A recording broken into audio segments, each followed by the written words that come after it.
दोस्तों, गौतम अडानी पर आफत आन पड़ी है। जी हाँ, गौतम अडानी और उनका समूह कुछ ना कुछ तो गड़बड़ कर रहा है। इस बात की अब पुष्टि हो गई है। वो कैसे? इसलिए दोस्तों, क्योंकि एक ही व्यक्ति के खिलाफ दुनिया भर की रेगुलेटर अथॉरिटी आखिर कैसे लग सकती है? सवाल तो उठेंगे ना।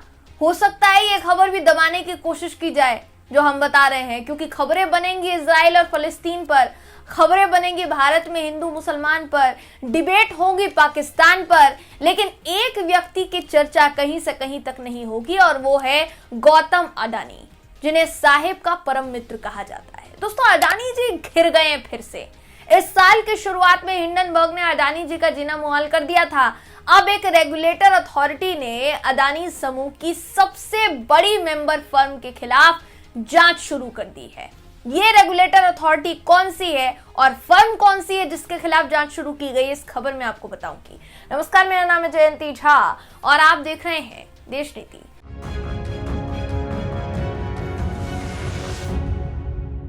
देश नीति, केवल सच्ची और पक्की खबरें। अडानी जी हर सेक्टर में पैर पसार रहे हैं, ये हमने आपको बात बताई थी। हो सकता है वो खबर कहीं से कहीं तक आपको दिखी ना हो। यही कारण है दोस्तों कि अडानी जी का सीमेंट इंडस्ट्री में घुसकर लोगों को लूटने से जुड़ी जो जानकारी थी वो हमने आपको दी या हमें आपको देनी पड़ी। मगर अब बारी है आपको एक और खबर दिखाने की। जिस कंपनी पर जांच की आंच पहुंची है वो कंपनी अडानी समूह के साथ लंबे समय से जुड़ी हुई है।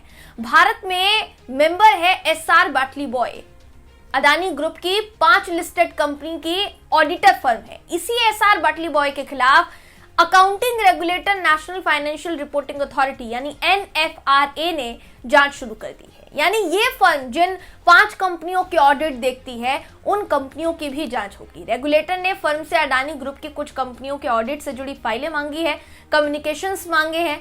फर्म से साल 2014 से लेकर अब तक का डेटा जानकारी मांगी गई है। अब सबसे बड़ी बात यहाँ ये कि जिन कंपनियों की जांच की बात यहाँ हो रही है उन 5 कंपनियों से अडानी समूह का आधा प्रॉफिट, आधा रेवेन्यू जनरेट होता है। यानी समझिए अडानी समूह का आधा दारोमदार इन्हीं 5 कंपनियों के कंधे पर है। ये कंपनियां कौन सी हैं आपको अब बताते हैं।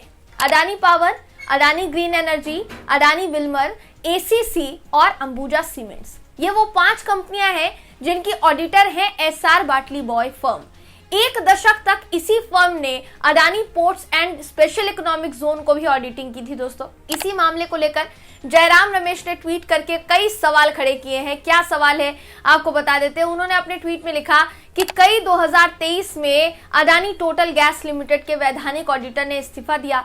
ये जानी मानी फर्म नहीं थी। अगस्त 2023 में अंतर्राष्ट्रीय स्तर पर प्रसिद्ध एक अन्य वैधानिक ऑडिटर ने अडानी पोर्ट्स के वित्तीय लेन देन पर चिंता व्यक्त करने के बाद इस्तीफा दे दिया। अक्टूबर 2023 में एक तीसरे वैधानिक लेखा परीक्षक को लेकर खबर आई है। इसका भी इस पेशे में बड़ा नाम है। इस कंपनी की जांच स्वयं नेशनल फाइनेंशियल रिपोर्टिंग अथॉरिटी कर रही है, जो कि अडानी समूह की 5 कंपनियों की ऑडिटर है। प्रधानमंत्री मोदी के इन सबसे पसंदीदा समूह में कुछ तो जरूर गड़बड़ है। यानी अडानी समूह पर इन्होंने सवाल खड़े किए हैं। दोस्तों, यहाँ गड़बड़ की आशंका इसलिए जताई जा रही है क्योंकि भारतीय कानूनों के मुताबिक विदेशी अकाउंटिंग कंपनियां देश में ऑडिटर के रूप में रजिस्टर्ड नहीं हो सकती। यही कारण है कि विदेशी कंपनियां भारत में आजाद रूप से परिचालित कंपनियों के जरिए काम करती हैं। कायदे से ये जो खबर है, बड़ी बड़ी हेडलाइन चलाई जानी चाहिए थी इस खबर पर, अखबार के पहले पन्ने पर यह खबर होनी चाहिए थी दोस्तों, मगर ये खबर नहीं है। हो सकता है कुछ छोटे अखबारों ने यह खबर विस्तार से छापी भी हो, लेकिन बड़े बड़े वो अखबार जो मोदी सरकार की योजनाओं का विज्ञापन छापते नहीं थकते, अडानी समूह के विज्ञापन छापते नहीं थकते, उनको तरजीह देते हैं, उन अखबारों से ये खबर गायब है। वही तथाकथित मेन स्ट्रीम मीडिया चैनल से तो आप इस खबर को दिखाने की उम्मीद कर ही नहीं सकते ना, उनसे तो कर ही नहीं सकते। लेकिन सवाल पूछे जाने जरूरी है दोस्तों, क्योंकि अडानी समूह पर इससे पहले भी हिंडनबर्ग ने अगर आरोप लगाए थे तो वो भी ऑडिट को लेकर ही आरोप लगाए थे। हिंडनबर्ग की रिपोर्ट में अडानी ग्रुप के अकाउंटिंग और ऑडिट पर सवाल उठाए गए थे। यही कारण है कि अडानी ग्रुप के शेयर में भारी गिरावट आई थी और उसका कुल मार्केट कैप 150 अरब डॉलर कम हो गया था। हालांकि अडानी समूह ने इन आरोपों से इनकार किया था कि ऐसा कुछ भी नहीं है, मगर वो मामला अभी तक भी सुलझ नहीं पाया। दोस्तों, बात करें इस NFRA यानी उस अथॉरिटी की जिसने अडानी समूह पर शिकंजा कसा है, तो इस अथॉरिटी का गठन 2018 में किया गया था। अथॉरिटी को जुर्माना लगाने से लेकर ऑडिट फर्म तथा इंडिविजुअल ऑडिटर्स को 10 साल तक प्रतिबंधित करने का भी अधिकार है, यानी बंद कर सकती है ये। पिछले 5 साल में इसने 40 से ज्यादा लोगों को प्रतिबंधित किया है। SR बाटली बॉय का इससे पहले 2018 में आमना सामना हुआ था NFRA से, और infrastructure leasing and financial services limited में अकाउंटिंग घोटाले में इसका नाम आया था। दोनों के बीच में ठन गई थी। ये जो कंपनी है दोस्तों, इस कंपनी की ऑडिटिंग SR बाटली बॉय ने ही की थी। पिछले साल रेगुलेटर ने कहा था कि SR बाटली बॉय ने ऑडिट की बुनियादी जरूरतों को पूरा नहीं किया है और वो इस भूमिका के लिए क्वालिफाई नहीं करती है। यानी आप ये समझ सकते हैं कि जो कंपनी, जो फर्म 5 अडानी जी की कंपनियों की ऑडिट संभालती है, ऑडिटर है, उस कंपनी पर शिकंजा कस गया है, और वो जो कंपनी जिनकी ऑडिट करती है उनका लेखा जोखा इस ऑडिटर फर्म ने, या आप कह सकते हैं जो अथॉरिटी है NFRA, उसने मांगा है। हालांकि अभी तक ये नहीं पता चला है कि किस लिए मांगा गया है और आगे जाकर इसका क्या असर पड़ने वाला है, लेकिन 2014 से लेकर अब तक का डेटा मांगा गया है दोस्तों, तो ये कोई मामूली बात तो नहीं हो सकती है। कुछ ना कुछ तो गड़बड़ होगी ही जिसकी वजह से डेटा मांगा गया है।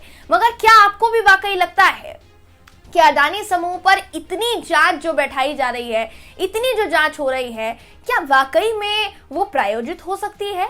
क्या आपको नहीं लगता कि अडानी समूह में वाकई में कुछ गड़बड़ होगी दोस्तों?